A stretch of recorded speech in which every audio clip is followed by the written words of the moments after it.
யோசிச்சு பாருங்க. ஒருவேளை இங்க இருக்கிற மூத்த சகோதரர்கள் சகோதரிகள் உங்களை கேட்டா நீங்க என்ன தெரியுமா சொல்லுவீங்க? எங்களுக்கு நல்ல குடும்பம் இருந்தது, அதனாலதான் இன்னைக்கு நாங்க இந்த இடத்துல இருக்கோம். எத்தனை பேர் சொல்லுவீங்க? எங்க அப்பா ரொம்ப ஸ்ட்ரிக்டா இருந்தாங்க, எங்க அம்மா என்ன செஞ்சாங்க, எங்களை கர்த்தருக்குள்ள நல்லா நடத்துனாங்க, சாப்பாடை விட என்ன செஞ்சாங்க, வசனத்துக்கு முக்கியத்துவம் கொடுத்தாங்க, கர்த்தருடைய காரியத்துக்கு முக்கியத்துவம் கொடுத்தாங்கன்னு சொல்லிட்டு சொல்லலாம். உண்மைதான். இன்றைக்கு இருக்கக்கூடிய அநேக தெய்வ ஊழியர்கள், இன்றைக்கு இருக்கக்கூடிய மூத்த சகோதரர்கள், அவங்க வாழ்க்கையில அவங்க இப்படி இருக்கிறதுக்கு காரணம் எங்க குடும்பம் அப்படின்னு சொல்லுவாங்க. அப்ப குடும்பம் என்பது எவ்வளவு முக்கியமானது அப்படின்னு கொஞ்சம் நாம யோசிக்கணும். சோ ஒரு குடும்பத்தை நாம் உருவாக்க முயற்சி செய்ய வேண்டும். குடும்பத்தை உருவாக்க வேண்டுமானால் கணவன் பிரயாசப்பட்டால் மட்டும் போதாது, மனைவி பிரயாசப்பட்டால் மட்டும் போதாது, பிள்ளைகளும் அதனோடு கூட சேர்ந்து என்ன செய்யணும், பிரயாசப்படும். ஸோ இன்றைக்கு ஒரு குடும்பத்தை குறித்து தான் நான் பேச விரும்புகிறேன். அந்த குடும்பத்தை குறித்து பேசுவதற்கு முன்னாடி ஒரு விஷயத்தை நான் கேட்க விரும்புகிறேன். எத்தனை பிள்ளைகளுக்கு இந்த கிறிஸ்தவத்தை குறித்ததான வாஞ்சை குறைந்து கொண்டே இருக்கிறத நீங்க பார்க்க முடியுமா இல்லையா? ஏன் அவங்களால நீங்க காண்பித்த அந்த டிசைரை காட்ட முடியல அப்படின்னு ஒரு கேள்வி கேட்டா உங்ககிட்ட ஏதாவது பதில் இருக்கு?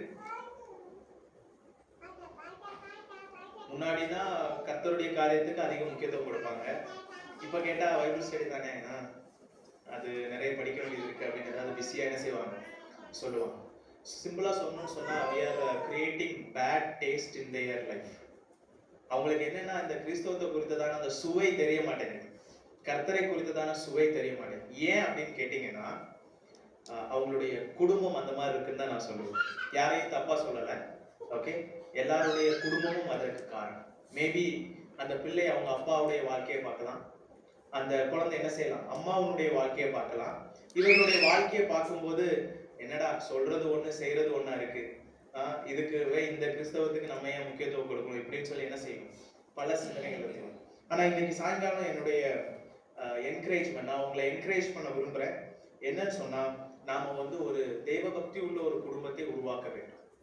ஸோ எப்படி உருவாக்கலாம் அப்படின்னு சில ஆலோசனைகளை நாம் வேதத்திலிருந்து சிந்திக்க போகிறோம். அதற்கு உதாரணமாக நான் எடுத்துக்கொண்ட ஒரு ஃபேமிலி அப்படின்னு சொன்னா யோசுவாவுடைய குடும்பம். உங்க எல்லாருக்கும் தெரியும், இதுல இருந்து நீங்க அநேக முறை இந்த வசனத்தை நீங்க கேள்விப்பட்டிருப்பீங்க, பட் கொஞ்சம் டிஃப்ரெண்டா. ஓகே, ஸோ முதலாவது அந்த வசனத்திற்கு நேராக நாம் போகலாம். யோசுவாவின் புஸ்தகம் 24ஆம் அதிகாரம், யோசுவா 24ஆம் அதிகாரம் 15-16 வசனத்தை நான் வாசிக்கிறேன். 14-15.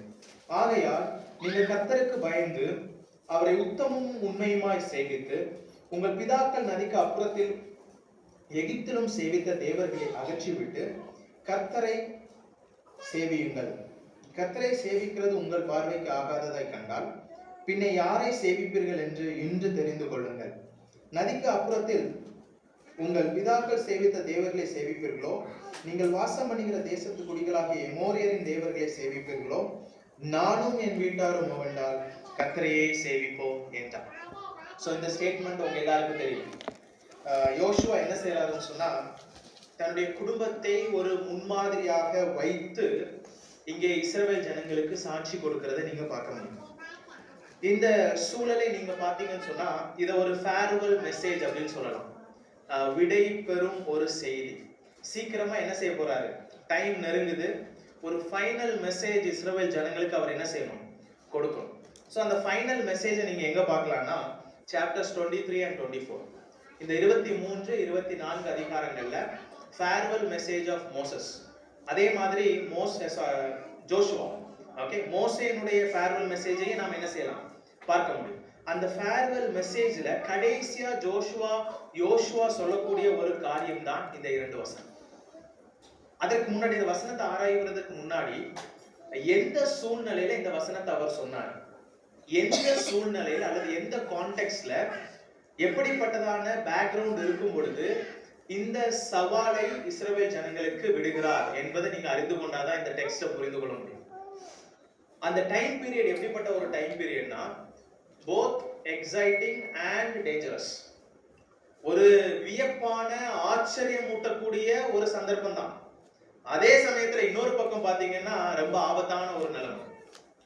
அப்படின்னா என்ன அப்படின்னு கேட்டீங்கன்னா, எக்ஸைட்டிங்கான ஒரு சிச்சுவேஷன். ஏன் எக்ஸைட்டிங்கான சிச்சுவேஷன்? இப்போ எல்லாரையுமே டிஃபீட் பண்ணிட்டாங்க, எல்லாமே முடிஞ்சிருச்சு, ஆல்மோஸ்ட் எவ்ரிதிங் எல்லாத்தையும் ஆக்குபை பண்ணியாச்சு. இப்போ என்ன செஞ்சிடலாம்? செட்டில் பண்ணிட்டு உட்கார்ந்துட வேண்டியதான். இப்போ இந்த செட்டில்மெண்ட் எல்லாம் குறித்து நாம யோசிச்சோம்னு சொன்னா, ஆண்டவர் அருமையா அவர் சொன்ன மாதிரி நான் உனக்கு இந்த தேசத்தை கொடுப்பேன்னு சொல்லிட்டாரு. இப்போ யோசிச்சு பாருங்க, வெளியில இருக்கிறவங்க எல்லாம் வந்து இந்த இடத்தை ஆக்குபை பண்ணிட்டு நீங்க எல்லாம் வெளியில போகணும்னு துரத்தி விட்டா எப்படி இருக்கும்? கொஞ்சம் யோசிச்சு பாருங்க. எங்கேயோ இருந்து ஒரு மக்களை நடத்தி கூட்டு வராரு. ரொம்ப வருஷமா கானானிய தேசத்துல இருக்கிறவங்கள நீங்க கிளம்புங்கன்னு சொல்லிட்டு என்ன செய்யறாரு? துரத்தி விடுறாரு. அந்த வீட்டுக்குள்ள உள்ள போறாங்க. இங்க சென்னையில நம்ம விளம்பரம் பார்ப்போம், ஃபுல் ஃபர்னிஷ்ட் ஹவுஸ் மாதிரி எல்லாமே இருக்கு. நீங்க எதுவுமே புதுசாக எதுவும் வாங்க வேண்டாம். இப்படிப்பட்ட சூழ்நிலை எக்ஸைட்டிங்கான சிச்சுவேஷனா இல்ல ரொம்ப வருத்தத்துக்குரிய ஒரு சிச்சுவேஷனா? ரொம்ப நிச்சயமா எவ்வளவு சந்தோஷமா வேணாலும் இருக்கலாம்.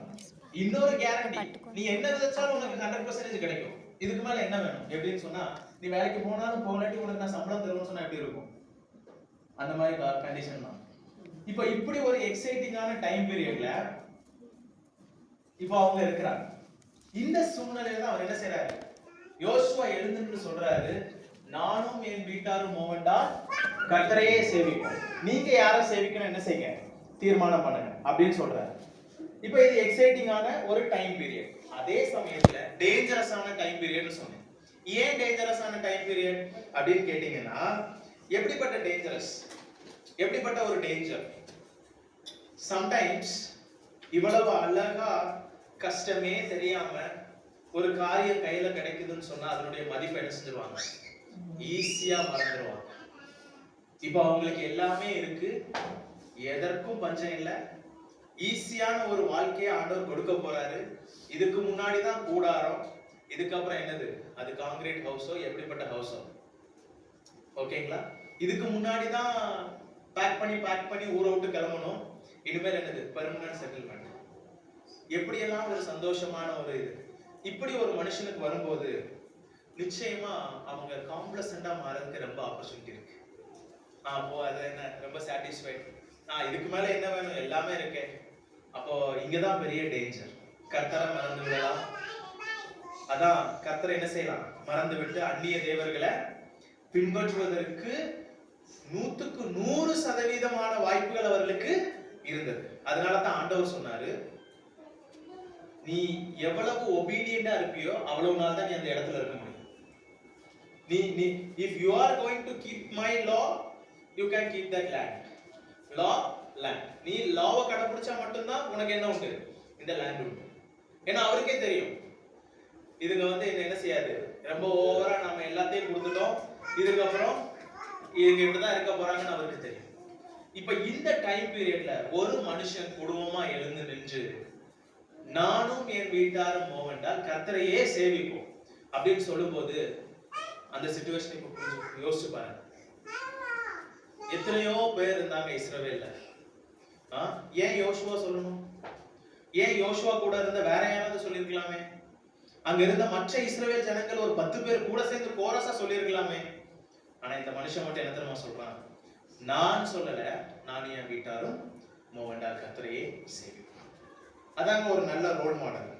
இன்னைக்கு இந்த மனுஷனுடைய வாழ்க்கையில இருந்து தான் நான் என்ன செய்ய போறேன்னு சொன்னா, சில காரியங்கள், 4 காரியங்களை நாம கற்றுக்கொள்ளும்.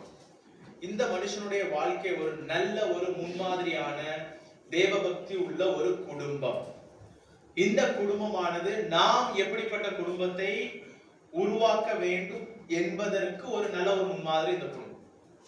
முதல் விஷயம், நீங்க ஒருவேளை உங்களுடைய குடும்பத்தை உருவாக்க வேண்டும் என்று நீங்க நினைப்பீங்கன்னு சொன்னா, ஒரு முதல் விஷயத்தை நாம இந்த மனுஷனுடைய வாழ்க்கையிலிருந்து நாம் கற்றுக்கொள்ள வேண்டும். Foundation, the initiation of a godly home, இல்லனா the cornerstone of a godly home.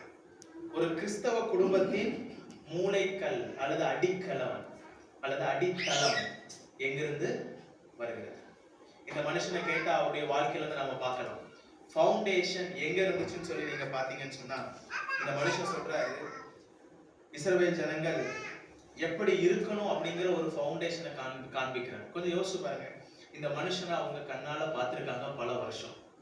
நான் இந்த செய்தியை கொடுத்துட்டு போயிடலாம், உங்களுக்கு தெரியாது என் வாழ்க்கை எப்படி இருக்கு, என் ஃபேமிலியில நான் எப்படி என் குடும்பத்தை ரன் பண்றேன்னு சொல்லி இங்க யாருக்குமே தெரியாது. நீங்களும் எப்படி வேணாலும் வாழலாம். ஆனா இஸ்ரவேல் ஜனங்களை பார்த்து வழி நடத்தி ஒரு தலைவனா இருந்து ஒரு தலைவன் அந்த இஸ்ரவேல் ஜனங்களுக்கு முன்னாடி சவால் விடுகிறான்னு சொன்னால் அது எவ்வளவு பெரிய ஒரு ஜாம்புவானா இருந்திருந்தா அந்த செயலை செஞ்சிருக்க முடியும். இன்னொரு விதத்துல சொல்லணும்னு சொன்னா, கடைபிடிக்காத ஒரு மனுஷன் இந்த வார்த்தையை சொல்லியிருந்தான்னா அங்க இருக்கிற எவனாவது கல்லறிஞ்சிருப்பான், இல்லைன்னா ஏதாவது சொல்லியிருப்பானா இல்லையா? எப்பா உன் வாழ்க்கை எனக்கு தெரியும், நேற்றைக்கு தான் பார்த்தேன் உன் வீட்டுல இருந்து பார்த்தேன், என்னமோ பாத்திரம்லாம் வெளியில பறக்கிற சவுண்ட்லாம் கேட்டுச்சு, உன் ஒய்ஃப் ஒன்னு அடிக்கிறாளா, நீ உன் ஒய்ஃப் அடிக்கிறியான்னு யாருக்கும் தெரியாது, உங்க பிள்ளைங்க நீ சொல்றதை கேட்டாங்களா இல்லையான்னு தெரியாது. சோ அதனால நீ எல்லாம் உன்னை எங்களுக்கு அட்வைஸ் பண்ண வேண்டாம், எங்களுக்கு தெரியும்னு சொல்லியிருக்கலாம். ஆனா அந்த மனுஷன் சவால் விடுறான், என் வாழ்க்கையை பாரு, நான் காண்பிக்கிறேன் பாரு ஒரு ஃபவுண்டேஷன், ஏன்னா என் வாழ்க்கையில ஒரு ஃபவுண்டேஷன் இருக்கு, என் வாழ்க்கையில கிறிஸ்தவ ஒரு குடும்பத்தை நான் கட்டுகிறேன், தேவ பக்தியுள்ள ஒரு குடும்பத்தை நான் கட்டுறேன். அதற்கு முக்கிய காரணம் என்னுடைய அடித்தளம். அந்த அடித்தளம் என்னன்னு சொல்லிட்டு நாம பார்த்தோம்னு சொன்னா, நான் ஏன் ஒரு குடும்பத்தை கட்டுவதற்கு அடித்தளம் அவசியம் சொல்றேன்னா, நீங்க மத்தேயு 7ஆம் அதிகாரத்துல புத்தியுள்ள அதாவது 2 பேர் வீடு கட்டுறதை நீங்க பாக்குறோம். Okay, wise man and foolish man. அதுல பிரச்சனை என்ன? அவங்க 2 பேருக்குள்ள பிரச்சனை என்ன சொல்லுங்க? என்ன பிரச்சனை? ஒருத்தன் ஃபூலிஷ், ஒருத்தன் வைஸ், அதான் பிரச்சனைன்றீங்களா? மேபி அதுதான் பிரச்சனை. ஓகே, அப்படின்னு சொன்னா சாலமன் வைஸ் மேன், அப்ப வைஸ் மேன் எப்படி கீழே வந்தான் யோசிக்க வேண்டிய விஷயம். சோ இந்த 2 பேருக்கு என்ன பிரச்சனை என்ன கேட்டீங்கன்னா, அவங்க ஃபவுண்டேஷன் தான் பிரச்சனை. ஒருத்தன் போட்ட ஃபவுண்டேஷன் கற்பாறையின் மேல் போட்டான், இன்னொருத்தன் போட்ட ஃபவுண்டேஷன் எங்க போட்டான்? மணல் மேல் போட்டான். அப்ப அவன் ஃபவுண்டேஷன் சரியா இல்லைன்னா உன் வீடு நிற்காதுன்னு சொல்லி தெரியும். அதனாலதான் சொல்றேன், if you want to begin a godly home, foundation சரியா. எந்த பில்டிங்க்கும் ஒரு ஃபவுண்டேஷன் எப்படி அவசியமோ அதே மாதிரி உங்க வாழ்க்கையில ஒரு தேவ பக்தியுள்ள ஒரு குடும்பத்தை நீங்க உருவாக்கணும்னு நினைக்கிறீங்கன்னு சொன்னா என்ன அவசியம்? சரியான ஃபவுண்டேஷன். என்ன ஃபவுண்டேஷன் அப்படின்னு சொல்லி யோசுவாவை கேட்டா, யோசுவா லிஸ்ட் போடுறாரு. எப்படிப்பட்ட லிஸ்ட் தெரியுமா? அந்த லிஸ்ட் போறதுக்கு முன்னாடி உங்க ஒரு விஷயத்த மனசுல நீங்க நிறுத்திக்கொள்ளுங்க. காட்லி ஹோம் வந்து ஆக்சிடென்ட் கிடையாது. சும்மா தானா நான் கிறிஸ்தவ குடும்பத்துல பிறந்தேன், என் புள்ள ஆட்டோமேட்டிக்கா 10வது வகுப்பு வரும்போது என்ன செஞ்சிருவான்? ஞானஸ்தானம் எடுத்துருவா, ரட்சிக்கப்பட்டுருவா. அப்படிலாம் கிடையாது. எதுவுமே ஆட்டோமேட்டிக் கிடையாது. டிஃபால்ட்டா சில விஷயங்கள் கம்ப்யூட்டர்ல செட் பண்ணி வச்சிருக்கிற மாதிரி டிஃபால்ட்டா எல்லாமே வந்துடும் பிரதர், கிறிஸ்தவ குடும்பத்துல பிறந்தா மட்டும் போதும். அப்படிலாம் கிடையாது. யாரா இருந்தாலும் சரிதான், நீங்க பிரயாசப்பட்டு உருவாக்க வேண்டும். அதான் நாம முன்னாடி பார்த்தோம், வீட்டை கட்டலாம் ஆனால் குடும்பத்தை உருவாக்க வேண்டும். அப்ப உருவாக்கணும்னா ஃபவுண்டேஷன் சரியா இருக்கும். Number 1 foundation. அவர் சொல்ற காரியம் 14வது வசனத்துல நீங்க பாத்தீங்கன்னு சொன்னா, நீங்கள் கர்த்தருக்கு பயந்து, நீங்கள் கர்த்தருக்கு பயந்து. என்ன ஃபவுண்டேஷன்? பயம், தேவ பயம். அந்த மனுஷன் என்ன சொல்றாருன்னா, என் வீட்டுல நான் கர்த்தருக்கு பயப்படுறேன், என் வீட்டுல என் மனைவி கர்த்தருக்கு பயப்படுறா, என் வீட்டுல என் பிள்ளைகள் என்ன செய்றாங்க? கர்த்தருக்கு பயப்படுறாங்க. அடுத்ததான் சொல்றாரு, என்ன சொல்றாரு? ஆகையால் நீங்கள் கர்த்தருக்கு பயந்து. இல்லைன்னா சொல்ல முடியுமா? கொஞ்சம் யோசிச்சு பாருங்க. ஃபர்ஸ்ட் ஃபவுண்டேஷன் என்ன? தெய்வ பயம். நாம ஒண்ணு சொல்லுவோம், கர்த்தருக்கு பயப்படுதலே ஞானத்தின் ஆரம்பம். என்ன கேட்டீங்கன்னா நான் சொல்லுவேன், எல்லாத்துக்கும் ஆரம்பம் கர்த்தருக்கு பயந்தாதான். ஒத்துக்கிறீங்களா?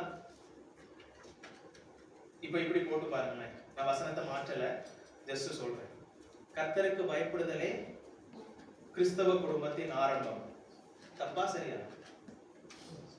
ஃபவுண்டேஷன். புரியுதுங்களா உங்களுக்கு நான் சொல்ல வர்றது? ஃபவுண்டேஷன். உங்களுடைய ஃபவுண்டேஷன் சரியா இருந்தா மட்டும்தான் உங்களால எதையும் செய்ய முடியும். இந்த மனுஷன் என்ன செய்யறாருன்னா, நாங்கள் தேவனுக்கு பயப்படுகிறோம், அதான் எங்களுடைய அடித்தளம், எங்களுடைய கார்னர் ஸ்டோன், எங்களுடைய இனிஷியேஷன். ஒரு கிறிஸ்தவ குடும்பத்தை நான் இனிஷியேட் பண்ணணும்னா முதல் விஷயம் என்னன்னு சொன்னா, கணவன் கர்த்தருக்கு பயப்படணும், மனைவி கர்த்தருக்கு பயப்படணும், பிள்ளைகள் கர்த்தருக்கு பயப்படணும். கணவன் மட்டும் பயந்தா போதாது, மனைவி மட்டும் பயந்தா போதாது, பிள்ளைகள் மட்டும் பயந்தா போதாது. புரியுதுங்களா உங்களுக்கு நான் சொல்ல வர கருத்து? அப்போ ஒரு ஃபவுண்டேஷன் அப்படின்னு சொன்னா எல்லாரும் சேர்ந்து கட்டப்படுறது. நாம் அப்போஸ்தலருடைய அடித்தளத்தின் மேல் நாம் எல்லாம் கட்டப்பட்டு வர்றோம்னு சொல்லி சொல்றோம். அப்போஸ்தலர்கள் சொன்னா பேதுரு மேலயா கட்டப்பட்டு வரோம்? யோவான் மேல மட்டுமா கட்டப்பட்டு வரோம்? All included. இப்போ நம்முடைய குடும்பமும் அதே மாதிரி தான். உங்க வீட்டுல யார் இருந்தாங்க? தாத்தா இருந்தாங்களா? தாத்தாவும் தான். ஒரு அம்மா இருக்க, வயதானவங்க இருக்கிறாங்களா? எல்லாரும் சேர்ந்துதான். ஒரு வீடுன்னு சொன்னா எல்லாரும் தேவனுக்கு பயந்து நடந்தா வீட்டுல பிரச்சனை இல்லை. இன்னைக்கு பிரச்சனைக்கு காரணம் என்னன்னு சொன்னா துணிகரம். தெய்வ பயம்ங்கிறது வீட்டுல இல்ல. தேவன் யாருங்கிறது கேட்கறது. எனக்கு தெரியும் ஒரு சகோதரர் ஒரு சபையில ஒரு சின்ன இஷ்யூ, சபையில ஒரு தவறான ஒரு டிரான்சாக்சன், ஒரு பண விஷயங்கள் ஒன்று நடந்துருச்சு. அப்போ இன்னொரு எனக்கு தெரிந்த நெருக்கமான என்னுடைய தேவ ஊழியர் அவர் கேட்கிறாரு, பிரதர் தவறு நடந்துருச்சு பிரதர், அதை நாங்க வேணா என்ன செய்யறோம், காம்பன்சேட் பண்ணிக்கிறோம், நீங்க என்ன செய்யுங்க, எங்களுக்கு இதை அட்ஜஸ்ட் பண்ணி கொடுத்துருங்க, எல்லா செலவையும் நானே ஏத்துக்கிறேன் அப்படின்னு சொல்றாரு. இந்த ஆப்போசிட் பர்சன் சொல்றாரு, இங்க பாரு, இந்த கர்த்தருக்கு பயப்படுறது, தேவ பயம், தேவன் பார்க்கிறாரு, இந்த டயலாக் எல்லாம் இங்க பேசாத, லீகலா பேசு. கொஞ்சம் யோசிச்சு பாருங்க, லீகலா பேசு. நீ பண்ணது தப்புதான், எல்லா மனுஷனும் தான் தப்பு பண்ணுவான். அந்த மனுஷன் இத்தனைக்கும் ஒரு மிக முக்கியமான சபையிலே உள்ள ஒரு மூப்பர். நீ கர்த்தரை பத்தி எல்லாம் இங்க என்ன செய்யாத, பேசுற வேலையெல்லாம் வச்சுக்காங்க. இந்த தேவ பயம், இந்த மாதிரி இந்த வார்த்தைகளை யூஸ் பண்ணி எங்களை என்ன செய்யாத, பயமுறுத்துற வேலையெல்லாம் வச்சுக்காங்க. இதை கேட்டோன்னு நான் நினைச்சேன், அப்ப அந்த மனுஷன் எவ்வளவு கர்த்தருக்கு பயப்படுறவனா இருப்பான்னு சொல்லி யோசிச்சு பாருங்க. இன்னைக்கு குடும்பங்கள்ல பிரச்சனையினுடைய காரணம் ஏன் growth இல்ல, ஏன் மனஸ்தாபம்? ரெண்டு பேரும் தேவனுக்கு பயப்படுறது இல்லை, தெய்வ பயம் இல்ல. தேவ பயம்னா என்ன அப்படின்னு கேட்டீங்கன்னா சிம்பிளா சொல்லலாம், living always in the conscious presence of God. தேவன் என்ன பார்க்கிறார், தேவன் என்ன செய்றாரு, எப்பவுமே பார்த்துட்டு இருக்கிறார். தேவன் நான் நடந்தாலும் பார்க்கிறார், நான் பாதாளத்தில் படுக்கை போட்டாலும் அவர் அங்கே இருக்கிறார். அவர் என்ன பார்க்கறதுனால நான் என்ன செய்வேன், என்னுடைய பேச்சு, என்னுடைய நடத்தை, என்னுடைய செயல்பாடு எல்லாமே எப்படி இருக்குன்னு சொன்னா தெய்வ பயத்தோ வைத்துதான் என்ன செய்யும், செயல்படும். யோசேப்பு அங்க யாருங்க இருந்தா அவனை வான் பண்றதுக்கு, அவனை பார்க்கறதுக்கு யார் இருந்தா? யாருமே இல்லை. அந்த அம்மா ஆஃபர் கொடுக்கும் போது இவன் என்ன செஞ்சிருக்கலாம், யூஸ் பண்ணிருக்கலாம். யாருக்கு தெரிய போகுது? அவன் சொன்னா, இவ்வளவு பெரிய தப்ப நான் எப்படி என் தேவனுக்கு விரோதமா செய்வேன், ஏன்னா அவனுக்கு தெரியும் தேவன் என்னை பார்த்து கொண்டிருக்கிறார். இன்னைக்கு நம்முடைய குடும்பத்தை நீங்க உருவாக்க முயற்சி செய்யணும்னு சொன்னா முதல் அடித்தளம் தேவ பயம். அந்த தேவ பயம் இல்லைன்னு சொன்னா தயவு செய்து உருவாக்கி கொள்ளுங்க. தேவ பயம் உங்க வீட்டுல இருக்குன்னு சொன்னா நிச்சயமா மற்ற எல்லா காரியம் என்ன செய்யும் வரும். இப்ப இந்த ஃபவுண்டேஷன்ல தவறு இருக்குன்னு சொன்னா நிச்சயமா என்ன செய்ய முடியாது, நீங்க நினைக்கிற வீட கட்ட முடியாது. நீங்க வீட கட்டலாம் பயம் இல்லாம, தேவ பயம் இல்லாம, அது காட்லி ஹோமா கட்டப்படாது, வேர்ல்ட்லி ஹோமா கட்டப்படும், இல்லைன்னா சேட்டானிக் ஹோமா கட்டப்படும். ஏதோ ஒரு ஹோம், அது ஒரு ஹோமா தான் இருக்கும், ஆனா அதுல என்ன இருக்காது, ஃபவுண்டேஷன் சரியா இல்லைன்னா அது ஏதோ ஒரு ஹோமா உருவாகும். அந்த ஹோம் இன்னும் 4 ஹோமா உருவாக்கும். உண்மையா இல்லையா?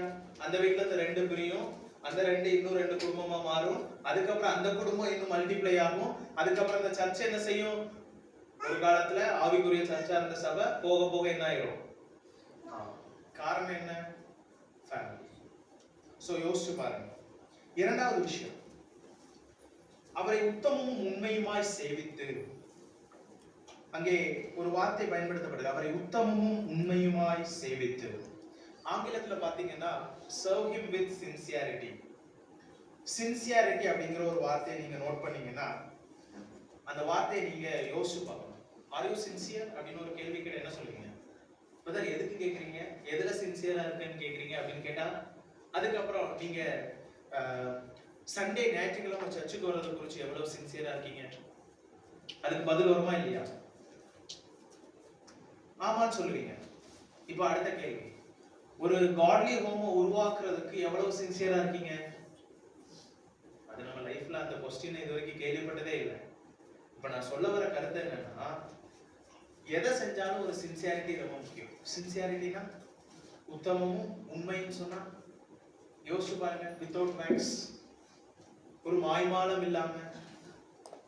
இன்னைக்கு பிரச்சனை என்னன்னு சொன்னா மாய்மாலம், எதுலையுமே சின்சியாரிட்டி இல்லை.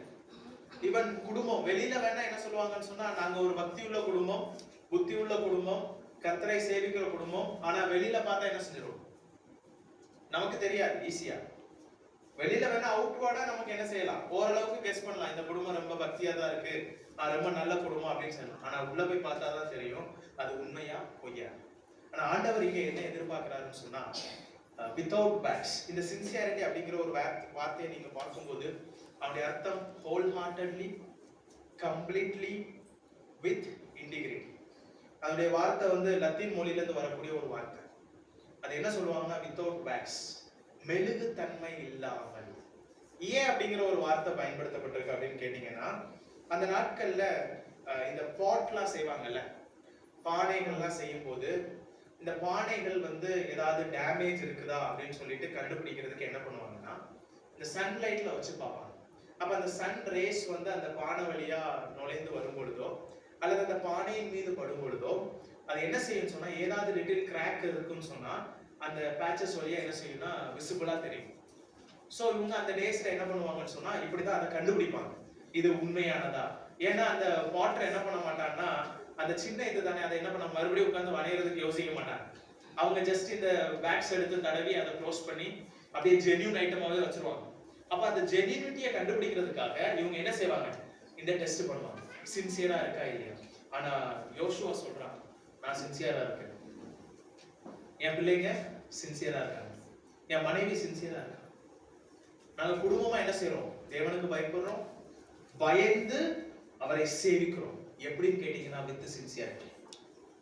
அப்ப யோசிச்சு பாருங்க, நீ எந்த பக்கம் என்ன டெஸ்ட் பண்ணி பார்த்தாலும் அதுல மெழுகுதன்மை தெரியாது. அப்போ ஒரு குடும்பம், ஒரு கிறிஸ்தவ குடும்பம் கட்டி எழுப்பப்பட வேண்டும், உருவாக்கப்பட வேண்டுமானால் the first foundation thing என்னன்னு சொன்னா fear of the Lord, தேவபயம். இரண்டாவது விஷயம் be sincere. சும்மா ஏனா தானன்னு நாம என்ன செய்ய முடியாது, ஏதோ ஒரு வாழ்க்கை வாழ்றோம், வாழ்ந்தோம், மரித்தோம், போனோம்னு இருக்க முடியாது. நான் உருவாக்க வேண்டுமானால் சின்சியரா வேலை செய்யணும். உதாரணத்திற்கு நீங்க ஒரு கான்ட்ராக்டரை பிடிச்சு, எப்பா நீ இந்த வீட்டை எனக்கு கட்டி கொடுன்னு சொன்னா அவன் எவ்வளவு உண்மையா இருக்கணும்னு நீங்களா எதிர்பார்ப்பீங்களா இல்லையா? அவன் என்ன பண்ணுவான்னா, ஒன்னு டிஎம்டி ராட்ல வந்து அவனோட திறமையை காமிச்சிருவான், டம்மியாட்டு ஒரு இதை போட்டு உங்களை ஏமாத்திடுவான். இல்லைன்னா ஒன்னு சிமெண்ட் மிக்சிங்ல வந்து என்ன செஞ்சிருவான்னா ஒரு வேலையை காட்டிடுவான். ஆனா ஒருவேளை தி பெஸ்டா குறைஞ்ச இதுலயும் கூட தரமா உங்களுக்கு ஒருத்தர் கட்டி கொடுத்தாங்கன்னா நீங்க என்ன சொல்லுவீங்க, அப்பா ரொம்ப உண்மையா இருந்தான் பிரதர். அப்போ ஒரு அற்ப வீடு கட்டுறதுக்கே நீங்க அவ்வளவு உண்மையை எதிர்பார்க்கும் போது ஒரு நிலநடுக்கம் வந்தா எவ்வளவு பெஸ்டா கட்டின வீடா இருந்தாலும் இடிஞ்சு விழத்தான் செய்யும். அப்போ உங்க கிறிஸ்தவ குடும்பத்தை கட்டி எழுப்பக்கூடிய நீங்கள் எவ்வளவு சின்சியரா ஜாக்கிரதையா உங்க வாழ்க்கையை நீங்க வாழணும்னு சொல்லி கொஞ்சம் யோசிச்சு பாருங்க. நான் யாரையும் பயமுறுத்துறேன்னா இல்ல. ஓகே, சோ சின்சியரா நம்ம என்ன செய்யணும், இருக்க முயற்சி செய்யணும். அதான் ரெண்டாவது ரெக்வயர்மெண்ட். முதல் விஷயம் என்னது, தேவபயம். இரண்டாவது விஷயம் பி சின்சியர். இந்த பசங்கள்லாம் நீங்கெல்லாம் எக்ஸாமுக்கு படிக்கும் போது சின்சியரா இருப்பீங்க, ரொம்ப சின்சியர். அதாவது 10th ஸ்டாண்டர்ட் 12th ஸ்டாண்டர்ட் படிக்கும்போது என்ன பண்ணுவாங்கன்னா, ரொம்ப சின்சியரா நான் படிக்கிறேன் டாடி, நான் ரொம்ப சின்சியரா படிச்சாதான் என்ன செய்ய முடியும், 490+ இல்லைன்னா 1150+ வாங்க முடியும். சின்சியாரிட்டி. அந்த சின்சியாரிட்டி எல்லாம் எங்கேயும் காட்டணும், கர்த்தரை குறிச்ச காரியத்திலையும் காட்டணும். நம்முடைய சப்ஜெக்டின் அடிப்படையில் எங்க காட்டணும், ஒரு குடும்பம் கட்டி எழுப்பப்பட வேண்டுமானால் கணவனும் சின்சியரா இருக்கணும், மனைவியும் சின்சியரா இருக்கணும். பிள்ளைகள் என்ன செய்யணும்னா கோஆபரேட் பண்ணாதான் என்ன செய்ய முடியும், ஒரு நல்ல வீட்டை கட்டி எழுப்ப முடியும். மூன்றாவது விஷயம் என்னன்னு சொல்லி பாத்தீங்கன்னா, 15வது வசனத்துல அவர் சொல்லுகிறார், கர்த்தரை சேவிக்கிறது உங்கள் பார்வைக்கு ஆகாததை கண்டால் பின்ன யாரை சேவிப்பீர்கள் என்று இன்று தெரிந்து கொள்ளுங்கள். அந்த வார்த்தையை கவனிங்க, தெரிந்து கொள்ளுங்கள். மூணாவது ஃபவுண்டேஷன், டேக் டிசிஷன். என்னதான் ஒரு மனுஷன் பிரசங்கம் பண்ணாலும், என்னதான் நீங்க வந்து வேர்ல்டுல பெஸ்ட் பிரீச்சர் வந்து பேசினாலும், ஈவன் ஜீசஸ் கிரைஸ்டே வந்து பேசினா கூட அங்க இருக்கிறவங்க ஒரு டிசிஷன் எடுத்தா மட்டும்தான் அதை என்ன செய்ய முடியும், பிராக்டிஸ் பண்ண முடியும். டிசிஷன் டேக்கிங் வெரி பர்சனல், நீங்க தான் எடுக்கணும். யாரும் உங்களை என்ன செய்ய மாட்டாங்க, ஃபோர்ஸ் பண்ண மாட்டாங்க. தானியேல் அந்த விஷயத்துல எனக்கு ரொம்ப பிடிக்கும். தானியேல் 1ஆம் அதிகாரத்துல பார்க்கிறோம். அவன் தன்னை தீட்டுப்படுத்த வேண்டாம் என்று என்ன செய்தான்? தன்னுடைய இருதயத்தில் தீர்மானம் பண்ணி கொண்டான். He don't want to defile himself. அந்த வார்த்தை himself அப்படிங்கிற வார்த்தை வந்து ரிஃப்ளெக்சிவ் ப்ரொனவுன் அப்படின்னு சொல்லுவாங்க. அதாவது அந்த ஆக்ஷனை வந்து வேற யாரும் இனிஷியேட் பண்ணல. Daniel himself is taking the decision. அப்ப அந்த அர்த்தம் உங்களுக்கு புரியும் நினைக்கிறேன். இங்கேயும் என்ன சொல்றாருன்னு சொன்னா தெரிந்து கொள்ளுங்க. இந்த தெரிந்து கொள்ளுதல் எபிரேய பாஷையில கமாண்ட், கட்டளை.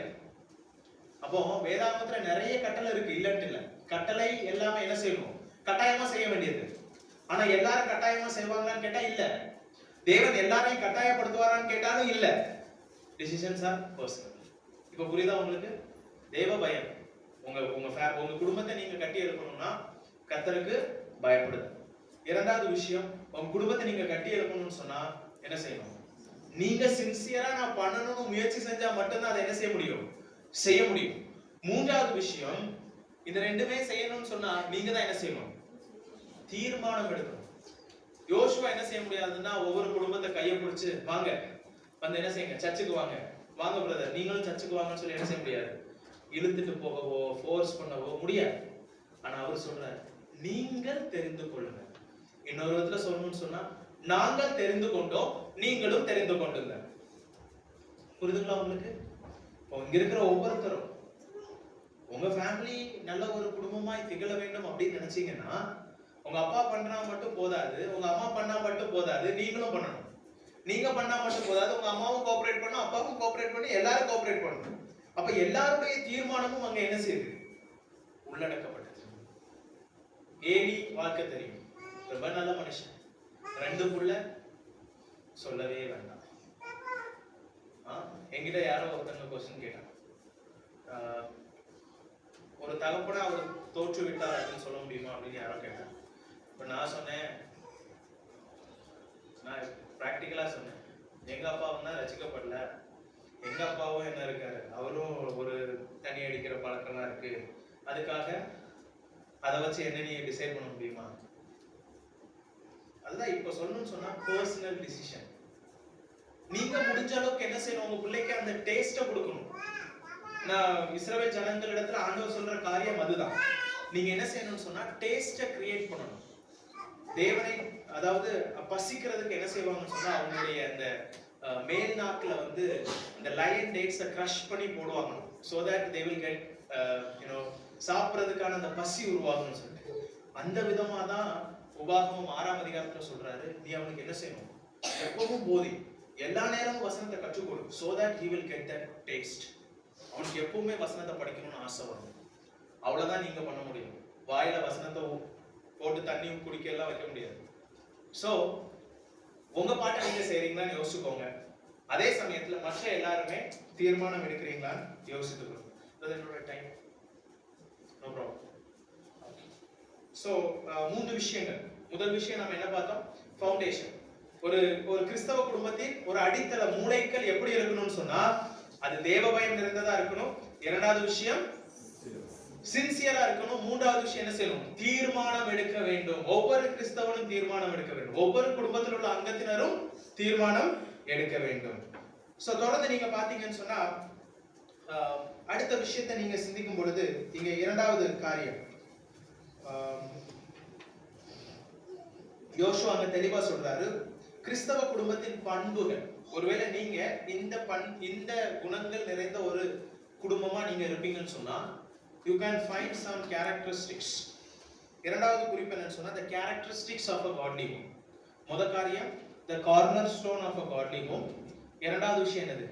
the characteristics of a godly home. அப்படின்னு சொன்னா ஒரு கிறிஸ்தவ குடும்பத்தின் பண்புகள். ஒருவேளை இந்த 3 விஷயம் உங்க வாழ்க்கையில இருந்து அடித்தளம் சரியா இருந்தா இந்த பண்புகள் காணப்படும். காணப்படலன்னு சொன்னா something உண்மையா நீங்க தேவனுக்கு பயப்படுறீங்களான்னு கொஞ்சம் யோசிச்சு பார்க்கணும். சரியான ஒரு அடித்தளத்தோட தான் நம்ம வாழ்றோமான்னு யோசிப்போம். சோ இங்க நீங்க பாத்தீங்கன்னா எந்த மாதிரியான பண்பு நலன்களை அவர் சுட்டி காண்பிக்கிறார்னா 2 விஷயங்களை சொல்றாரு. 14வது வசனத்துல அவர் என்ன சொல்றாருன்னா 14வது வசனத்துல கடைசி பகுதியில உங்கள் பிதாக்கள் நதிக்கு அப்புறத்திலும் எகிப்திலும் சேவித்த தேவர்களை அகற்றி விட்டு, அங்க என்ன பார்க்கலாம்? put away other gods. இன்னும் தெளிவா சொன்னா லைஃப் ஆஃப் செப்பரேஷன், பிரித்தெடுக்கப்பட்ட ஒரு வாழ்க்கை.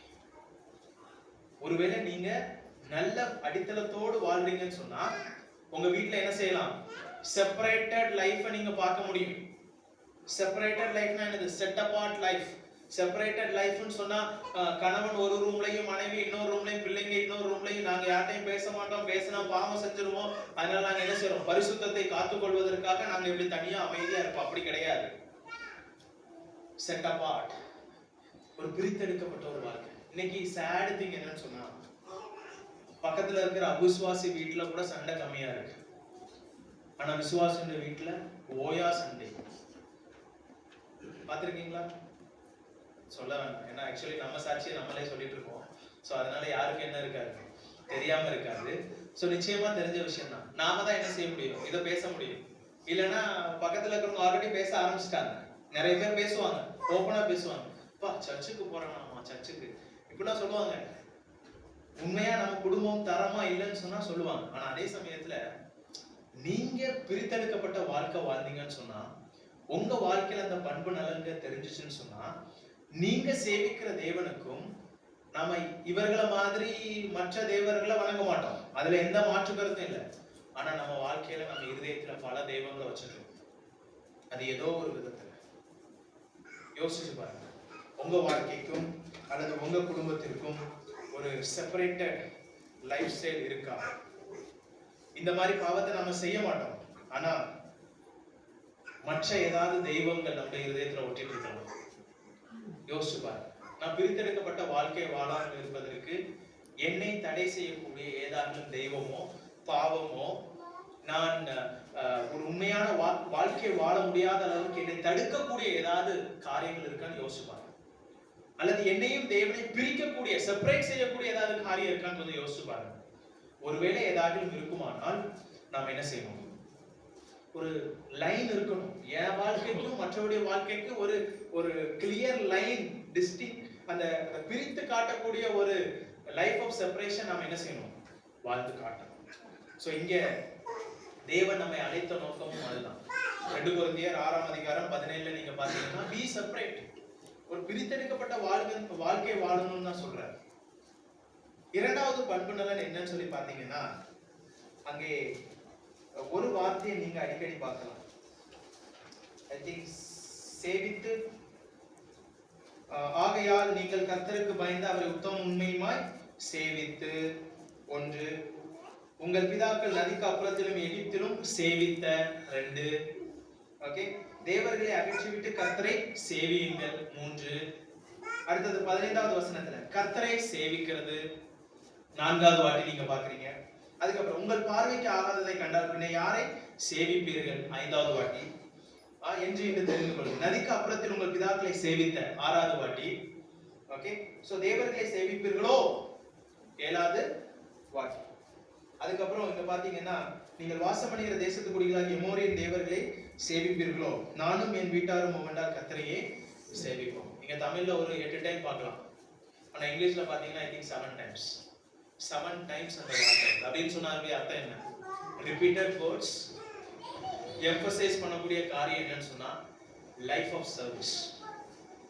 Life of service.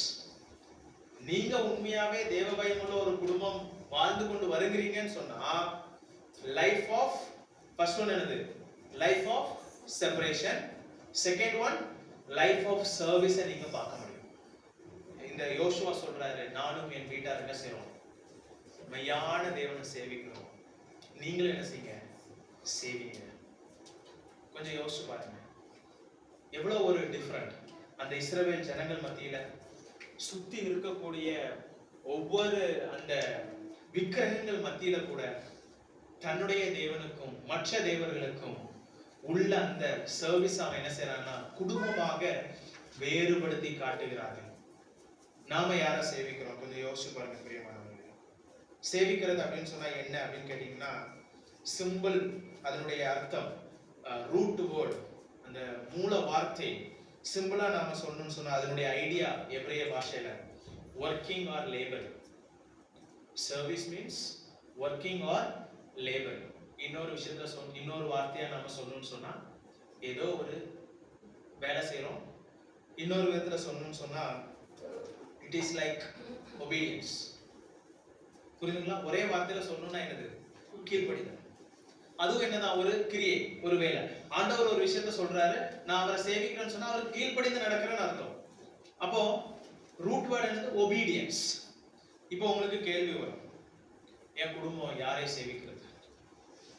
ஒருவேளை இங்க இருக்கிற யாராவது அந்த கேள்விக்கு பதில் சொல்ல முடியாதுன்னு சொன்னீங்கன்னா சொல்ல வேண்டாம், நானும் கேட்க போறது இல்லை. அதே சமயத்துல இந்த கொஸ்டினுக்கு ஆன்சர் கண்டுபிடிக்க கஷ்டமா இருந்தா நான் வேணா கீ கொடுக்குறேன், சம் டிப்ஸ்.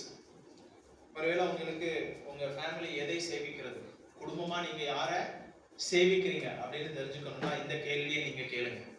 என்ன கேள்வி? எவ்வளவு நேரம் என்னுடைய குடும்பம் ஒரு காரியத்திற்கு செலவு செய்கிறது? புரியுதுங்களா நான் கேட்கறது?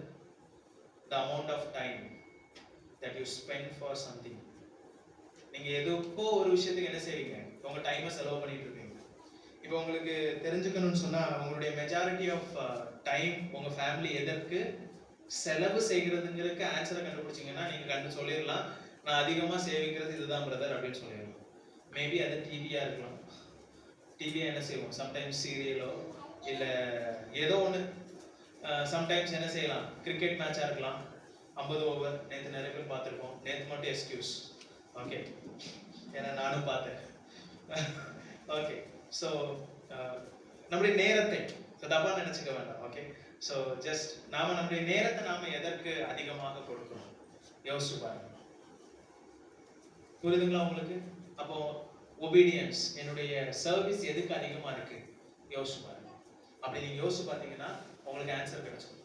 நீங்க யார்ட்டையும் சொல்ல வேண்டாம். ஆனா நீங்க என்ன செய்யணும்னு சொன்னா, தேவனை சேவிக்கிறத விட்டுட்டு ஒருவேளை டிவிக்கோ இல்ல மற்ற வேலைகளுக்கோ இல்ல மற்ற ஏதாவது ஒரு அலுவலுக்கோ நீங்க அதிக நேரத்தை செலவழித்துக் கொண்டு இருக்கிறீங்கன்னு சொன்னா நிச்சயமா உங்க லைஃப்ல ஒரு சேஞ்ச் தேவை. உங்க வாழ்க்கையில ஒரு சேஞ்ச் ஆஃப் லைஃப் அல்லது லைஃப் ஆஃப் சர்வீஸ், ஒபீடியன்ஸ் தேவனுக்கு மட்டுமே இருக்கணும். அதுதான் வேதம் விரும்பக்கூடிய காரியம்.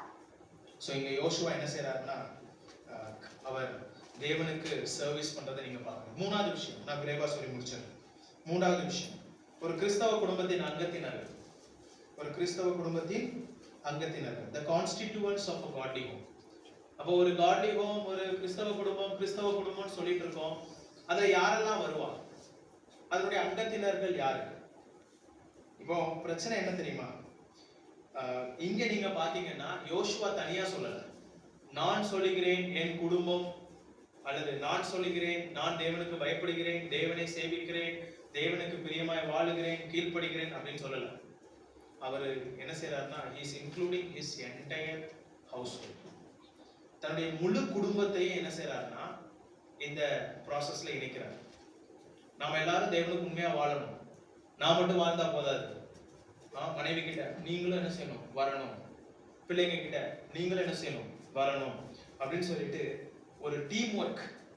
புரியுதுங்களா உங்களுக்கு நான் சொல்ல வர்றது? ஒரு டீம் ஒர்க். யோசுவா மட்டும் கிடையாது, பிள்ளை மனைவி ஒரு பேர பிள்ளைங்க இருந்தா அவங்களே இன்க்ளூடட், தாத்தா பாட்டி அந்த வீட்டுல இருந்தா அவங்களே இன்க்ளூடட். ஓகே, எல்லாருமே சேர்ந்து என்ன செய்யணும்? ஒரு குடும்பத்தை கட்டி எழுப்ப வேண்டும். அங்க நீங்க பாத்தீங்கன்னா we will serve, we அப்படிங்கிற ஒரு வார்த்தை பயன்படுத்துறதை நீங்க பார்க்கலாம். Personal pronoun we. Okay, so இங்க பாத்தீங்கன்னா பர்சனல் சாய்ஸ்னு முன்னாடி பார்த்தோம். அதே சமயத்துல யாருடைய சாய்ஸஸ் அப்படின்னு கேட்டீங்கன்னா வீட்டுல இருக்கிற ஒவ்வொரு மெம்பர்களுடைய சாய்ஸும் அதுல ஈடுபடுகிறது. இன்னைக்கு சேட் திங் என்னன்னா, எல்லா குடும்பத்திலையும் ஒருத்தங்க நல்லா ஸ்பிரிச்சுவலா இருப்பான். True R not? பிரதர், எங்க அம்மா ரொம்ப ஸ்பிரிச்சுவல் பிரதர், 3 வேளை 4 வேளை ப்ரேயர் பண்ணுவாங்க பிரதர், கண்ணீர் வடிச்சு எங்களுக்காக என்ன செய்வாங்க? ப்ரேயர் பண்ணுவாங்க பிரதர். ரொம்ப சந்தோஷமான விஷயம் தான். ஆனா எங்க அப்பா அப்படி இல்லை பிரதர், அவர் வேலைக்கு போயிட்டு வர்றதுக்கே ரொம்ப டைம் ஆயிரும், அதனால அவர் நான் ப்ரேயர் பண்ணி பார்த்ததே இல்லை பிரதர். இல்லைன்னா ஆப்போசிட், ஹஸ்பண்ட் எல்லா ஆக்டிவிட்டீஸ்லையும் பயங்கரமா இருப்பாங்க. சர்ச் ஆக்டிவிட்டீஸ் ரேரா பாத்தீங்கன்னா பிள்ளைகளை பார்க்க முடியும். எல்லா மீட்டிங்க்கும் கரெக்டா வந்துருவாங்க, கர்த்தருடைய காரியத்திற்கு முக்கியத்துவம் கொடுப்பாங்க. இன்னைக்கு நாம வாழ்ந்து கொண்டிருக்கிற சூழல் அப்படிதான் இருக்கு. அப்படின்னு சொன்னா நாம சரியா என்ன செய்யல, எல்லாரையும் இன்க்ளூட் பண்ணலன்னு அர்த்தம். இப்ப இன்க்ளூட் பண்ணலன்னா எப்ப இன்க்ளூட் பண்ண முடியும்? யோசிச்சு பாருங்க. இன்னைக்கு தனியா ஒரு ஆள் ட்ரை பண்றாங்கன்னா அப்போ அது காலப்போக்கில் என்ன செய்யும், அது அப்படியே ஃபாலோ ஆகிட்டே வரும். சொல்றதுக்கு ஒன்றும் இருக்காது. யாராவது கேள்வி கேட்டாங்க, அன்னைக்கும் இப்படிதான் பிரதர், இன்னைக்கும் இப்படிதான், வேற வழி இல்லை. ஆனா அன்னைக்கே செய்ய வேண்டிய டைம்லயே கரெக்டா எல்லா ஃபேமிலி மெம்பர்ஸும் இன்க்ளூட் ஆகி சரியா செஞ்சாங்கன்னு சொன்னா என்ன நடக்கும்? நல்ல ஒரு மாற்றம் உருவாகும். So every member of family suppose to live for God. ஒரு நல்ல ஒரு காட்லி ஹோம் உருவாக்க வேண்டும். கடைசியா நீங்க பாத்தீங்கன்னா இந்த மூணுமே செஞ்சா போதுமா பிரதர் அப்படின்னு கேட்டீங்கன்னா போதாது. இன்னொரு லாஸ்டா ஒரு விஷயம் என்னன்னா 14-15 வசனங்களை நீங்க படிக்கும் பொழுதும் அதே சமயத்துல 29வது வசனம், இந்த காரியங்கள் நடந்த பின்பு நூனின் குமாரனாகிய யோசுவா என்னும் கர்த்தருடைய ஊழியக்காரன் 110 வயதுள்ளவனாய் மரணம் அடைந்தான். அந்த வார்த்தையை கவனிங்க, 110 வயதுள்ளவனாய் மரணம் அடைந்தான். ஸோ அதில் நான் நோட் பண்ண விரும்புகிற காரியம் என்னன்னு சொன்னா, அநேகர் அவருடைய லைஃப்பை நம்ம பார்க்கும்போது அவர் இந்த ஸ்டேட்மெண்ட், இந்த சவாலை விடும் பொழுது ஏறக்குறைய 100 வயதுள்ளவராக இருந்தார். ஓகே, 100 வயதுள்ளவராக இருந்தார். இப்ப 100 வயசுல இருந்து 110 வயசு வரை என்ன செய்யறாரு? நமக்கு தெரிந்ததை கால்குலேட் பண்ணுவோம். அவருக்கு முன்னாடி உள்ள வாழ்க்கையை நீங்க விட்டுருங்க. முன்னாடி உள்ள வாழ்க்கையில வாழாம இருந்தா இந்த ஒரு மனுஷன் என்ன செஞ்சிருக்க முடியாது, சாட்சி சொல்லலாம் முடிஞ்சிருக்கவே முடியாது. இன்னைக்கு நம்மள யாராவது வாழாம முன்னணின்னு சொன்னா என்ன செய்வாங்க? அந்த இதுக்கு மதிப்பே இருக்காது. ஏன் நீ என்னமோ சொல்லு, நாங்க இப்படிதான் இருப்போம்ன்றுவாங்க. ஆனா கொஞ்சம் யோசிச்சு பாருங்க, அந்த மனுஷன் கண்டிப்பா வாழ்ந்திருப்பாரு. எனக்கு தெரிஞ்சு நிச்சயமா அவர் வாழ்ந்திருப்பார். அதுல எந்த சந்தேகம் இல்லை. ஆவியானவர் நமக்கு என்ன செஞ்சிருக்காரு? ஒரு உதாரணமாக வைத்திருக்கிறார். ஆனா 110 வயதுள்ளவனா அவர் மரித்தார்னு பார்க்கலாம். அட்லீஸ்ட் அந்த ஷார்ட் பீரியட் 10 இயர்ஸ் நீங்க எடுத்துக்கோங்க. ஒரு மெச்சூர் மேனா, ஒரு பக்தி உள்ள ஒரு குடும்பமா, கர்த்தருக்கு பயப்படக்கூடிய ஒரு குடும்பமா, சின்சியரான ஒரு குடும்பமா, ஒரு குடும்பமே கர்த்தருக்காக நிற்கக்கூடிய இஸ்ரவேல் ஜனங்கள் மத்தியில் அந்த கானான் தேசத்துல இஸ்ரவேலுக்காக ஒரு குடும்பமா அவங்க நிக்கிறாங்கன்னு சொன்னா 10 வருஷத்துல அவங்க எவ்வளவு டெஸ்டிமனி எப்படி அவங்க மெயின்டைன் பண்ணிருக்க வேண்டியதா இருக்குன்னு யோசிச்சு பாருங்க. சிம்பிளா சொல்லணும்னு சொன்னா the last thing என்னன்னு சொன்னா the commitment and consistency of a godly. ஒரு 10 வருஷம், அதாவது ஒரு கிறிஸ்தவ குடும்பத்தின் அர்ப்பணிப்பு மற்றும் நிலைத்தன்மை. ஒரு கிறிஸ்தவ குடும்பத்தின் அர்ப்பணிப்பு மற்றும் நிலைத்தன்மை, எவ்வளவு அர்ப்பணத்தோடு அவங்க வாழ்ந்திருக்கணும்னு யோசிப்பாரு. இன்னொரு விதத்துல சொல்லணும்னு சொன்னா, ஐயோ யோசுவாலாம் நினைச்சிருப்பாரு, பிள்ளைங்களெல்லாம் வீட்டுல அடி அடின்னு அடிச்சிருக்கலாம். டேய் தப்பு பண்ணாதடா, அப்பாவுடைய மானம் போயிரும்.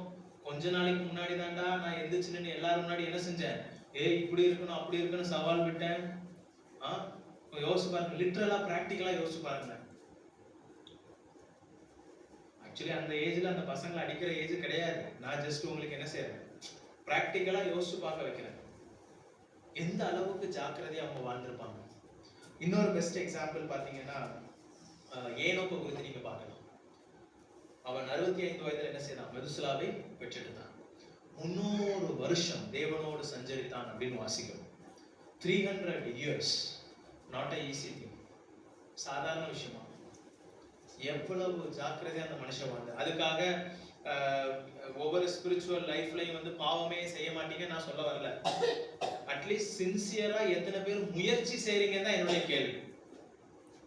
இதுவரைக்கும் எத்தனை பேர் நான் இப்படி இருக்கணும்னு சொல்லி முயற்சி செஞ்சிருக்கீங்க? இன்னைக்கு பிரச்சனை என்ன தெரியுமா? ஒவ்வொரு கிறிஸ்தவனுடைய வாழ்க்கையில மாற்றம் வராம இருக்கிறதுக்கு காரணம் தீர்மானம் எடுக்காததுதான். டிசிஷன் டேக்கிங் இல்ல, அதுதான் பிரச்சனையே. தீர்மானம் எடுக்காததுனாலதான் அவங்க வாழ்க்கையில நிறைய பிரச்சனை. எடுக்க வேண்டிய நேரத்துல தக்க தீர்மானம் எடுக்கல. இன்னைக்கு நீங்க கற்றுக்கொண்டது இதுதான். ஒரு மனுஷன் இப்படியே சொன்னார், without commitment you cannot start anything, without consistency you cannot finish what you have started. நீங்க ஒரு விஷயத்தை தொடங்கணும்னு சொன்னா உங்களுக்கு என்ன இருக்கணும், அர்ப்பணிப்புன்னு ஒண்ணு இருக்கணும். தொடங்கினதை முடிக்கணும்னு சொன்னா அதுல வந்து நிலைத்தன்மை இருக்கணும். இல்லைன்னா நீங்க தொடங்கின எதையும் முடிக்க முடியாது. ஸோ உங்க மனதுல நீங்க நிறுத்திக் கொள்ளுங்க.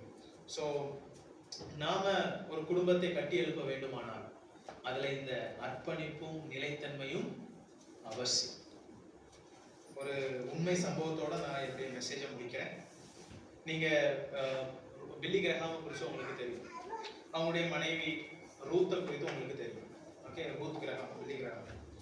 ஸோ பில்லி கிரஹாம் கிட்ட ஒரு முறை கேட்டாங்க, உங்களுக்கு உங்க வாழ்க்கையில நீங்க பார்த்த சிறந்த Christian, good Christian, the best Christian யாருன்னு சொல்லி கேட்கும்போது, எல்லாரும் பிரஸ்ல கேட்கும்போது எல்லாரும் என்ன நினைச்சிருப்பாங்கன்னா, மனுஷன் யாரையோ பெருசா அவருக்கு மேல இருக்கக்கூடிய யாரையோ ஒருத்தர் தான் சொல்ல போறாரு போல அப்படின்னு எடுத்தாங்க. இந்த மனுஷன் சொன்ன வார்த்தை என்ன தெரியுமா? சொன்னாரு, என் வாழ்க்கையில பார்த்த பெஸ்ட் கிறிஸ்டியன் யாருன்னு சொன்னா ரூத் அப்படின்ட்டு ஒரே வார்த்தை. ரூத் அப்படின்னு சொன்னா யாரு? அவங்க மனைவி. கொஞ்சம் யோசிச்சு பாருங்க, அவ்வளவு பெரிய பிரசங்கியார மட்டும்தான் நமக்கு தெரியும். அந்த மனுஷனே என் ஒய்ஃப் தான் எனக்கு முன்மாதிரி ஒரு சிறந்த கிறிஸ்தவள் அப்படின்னு சொல்லி சொன்னார்னா, அப்ப அந்த மனுஷன் எந்த அளவுக்கு அவங்க ஒய்ஃப் கிட்ட இருந்து எத்தனை பாடங்களை கற்றுக்கொண்டிருப்பாங்கன்னு கொஞ்சம் யோசிச்சு பாருங்க. இதுதான் உண்மைங்க.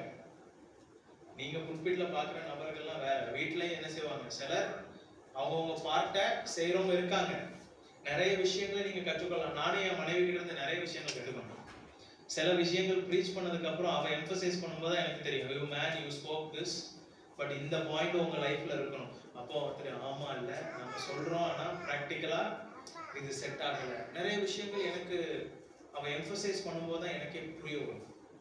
சி, வீட்லயே நமக்கு என்ன செய்யறாங்க இருக்காங்க. இப்ப நான் என்ன சொல்ல வரேன்னு சொன்னா, அந்த அம்மாவை கேட்டாங்க, நீங்க எப்படி இவ்வளவு ஸ்ட்ராங்கா அவருக்கே ஒரு ரோல் மாடல் கொடுக்குற அளவுக்கு வாழ்றீங்கன்னு கேட்கும்போது அவங்க சொன்னாங்க, என்னுடைய அப்பா அம்மா.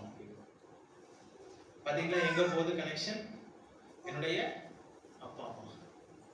அவங்க சொன்னாங்க, என்னுடைய அப்பா அம்மா சாங்காய் தேசத்துல, சாங்காய்னா சைனால இருக்கக்கூடிய ஒரு இடத்துல மிஷினரிலாம் போனாங்க. அந்த நாட்கள்ல சைனா போர்லாம் நடந்த சமயம். எத்தனையோ பஞ்சம் இருந்துச்சு, பட்டினி இருந்துச்சு, கஷ்டம் இருந்துச்சு. ஆனா குடும்ப ஜெபம் இல்லாத நாள் கிடையாது. கர்த்தரை பற்றி சிந்திக்காத நாள் கிடையாது. பசியோ பட்டினியோ தேவனை பற்றிய வார்த்தைகள் தினமும் எங்களுக்கு கேட்டுச்சு. கர்த்தரை பத்தி அதிக காரியங்களை நாங்க என்ன செய்வோம், கற்றுக்கொண்டோம். எல்லாம் சொல்லிட்டு சொன்னாங்க, எங்க அப்பா எங்களுக்கு கற்று மட்டும் கொடுக்கல, எங்க அம்மாவுக்கு ஸ்ட்ரோக் வந்த போது எங்க அப்பா எங்க அம்மாவை கடைசி காலத்துல எப்படி பார்த்துக்கிட்டாங்கிறத என் கண்ணால பார்த்தோம்.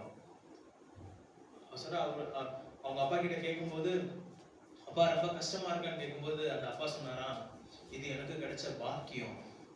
இத்தனை வருஷம் என் ஒய்ஃப் என்ன பார்த்துக்கிட்டா, இப்ப நான் என் ஒய்ஃபை பார்க்கறது எனக்கு கிடைச்ச பாக்கியம். அதாங்க உண்மையான குடும்பம். அவங்களுடைய அந்த வளர்ப்பை நீங்க கொஞ்சம் யோசிச்சு பாருங்க. அதுக்கப்புறம் அந்த அம்மா சொல்லிச்சு, கர்த்தர் எங்களுக்கு இப்போ பிள்ளைகளை கொடுத்துருக்காங்க, அந்த பிள்ளைகளை நாங்க வளர்த்துறோம். இதுல இருந்து நான் என்ன சொல்ல வரேன்னு சொன்னா, ஒரு காட்லி ஹோம், எத்தனை ஹோமை உருவாக்கணும் உங்களுக்கு இப்ப தெரியும். அந்த குட்டி குழந்தை சொன்ன ஸ்டேட்மெண்ட் ஞாபகம் இருக்கா? ஆண்டி எங்களுக்கு என்ன இருக்கு, நல்ல குடும்பம்லாம் இருக்கதான் செய்யுது, வீடு தான் இல்லை, அவ்வளவுதான். நீங்க என்ன செய்யாதீங்க, வீடு இல்லைன்னு சொல்லிட்டு ஃபீல் பண்ணாதீங்க. அப்படின்னா எப்படி இருந்திருக்கும் கொஞ்சம் யோசிச்சு பாருங்க. ஏதோ ஒரு ஸ்லிப்பர் எடுத்து அடிச்ச மாதிரி அந்த ஆண்டிக்கு, ஐயோ இவ்வளவு கேவலமா சொல்லிச்சு இந்த பிள்ளை. லிட்டரா சொல்லணும் அப்படிதான் சொல்ல முடியும். ஏன்னா குழந்தைங்க துருன்னு பேசும், டைரக்டா பேசிடும். கொஞ்சம் யோசிச்சு பாருங்க அந்த சீனை, லிட்டரலா யோசிச்சு பாருங்க. ஆக்சுவலி நான் சொன்னது சும்மா ரெடி பண்ண ஸ்டோரி தான், லிட்டரலா யோசிச்சு பாருங்க. ஸோ நம்முடைய என்கரேஜ்மெண்ட் என்னன்னு சொன்னா, நாமும் ஒரு நல்ல கிறிஸ்தவ குடும்பத்தை கட்டி எழுப்ப முயற்சி செய்யலாம். வீட்டை வாங்கலாம், குடும்பத்தை உருவாக்க வேண்டும். எப்படி உருவாக்க வேண்டும் அப்படின்னு கேட்டீங்கன்னா, the first thing, the foundation.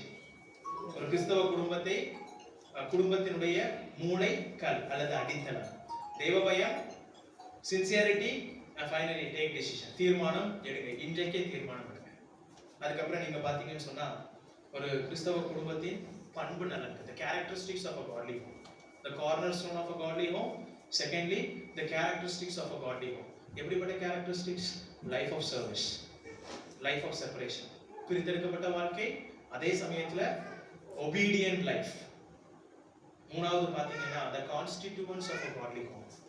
யாரெல்லாம் இந்த கிறிஸ்தவ குடும்பத்தின் அங்கத்தினர்கள் அப்படின்னு பார்க்கணும். கணவன், மனைவி, பிள்ளைகள், தாத்தா இருந்தா தாத்தா, பாட்டி இருந்தா பாட்டி, எல்லாரையும் உள்ள கூப்பிடுங்க. அவ்வளவுதான். ஒரு வீட்டுல ஒரு ஆளு சாத்தானுடைய அம்பாசடரா இருந்தாங்கன்னா கதை முடிஞ்சு. வீட்டுல ஒரு ஆளுக்கு தெய்வ பயம் இல்லைன்னா துணிகரமா என்ன வேணாலும் நடக்கும். So try to include. கடைசியா இவ்வளவு இருந்தா போதுமான்னு கேட்டா, எந்த ஒரு விஷயமுமே நிலைத்திருக்கணும்னு சொன்னா கமிட்மெண்ட் அண்ட் கன்சிஸ்டன்சி. ஒரு கிறிஸ்தவ குடும்பம் அர்ப்பணிப்போடும் நிலைத்தன்மையோடும் இந்த பூமியில வாழணும். சோ இத்தனை விஷயங்களை நாம யோசுவாவுடைய வாழ்க்கையில இருந்து கற்றுக்கொள்கிறோம். யோசுவா சொன்னதை அவர் என்ன செய்தார், வாழ்ந்து காட்டினார். நாமும் என்ன செய்வோம், ஒரு நல்ல ஒரு ஆவிக்குரிய குடும்பத்தை கட்டி எழுப்ப முயற்சி செய்வோம். எங்க சார் அடிக்கடி ஒன்று சொல்லுவார், என்னுடைய மாஸ்டர் டிகிரி படிக்கும்போது. ஸோ ஒரு கூடலூர்ல உள்ள ஒருத்தர் அவர் சொல்லக்கூடிய ஒரு காரியம் என்னன்னா, we are producing spiritual Goondas in our church அப்படின்னாரு. அப்படின்னா நாம சபைகள் ஆவிக்குரிய ரவுடிகளை உருவாக்குகிறோம்.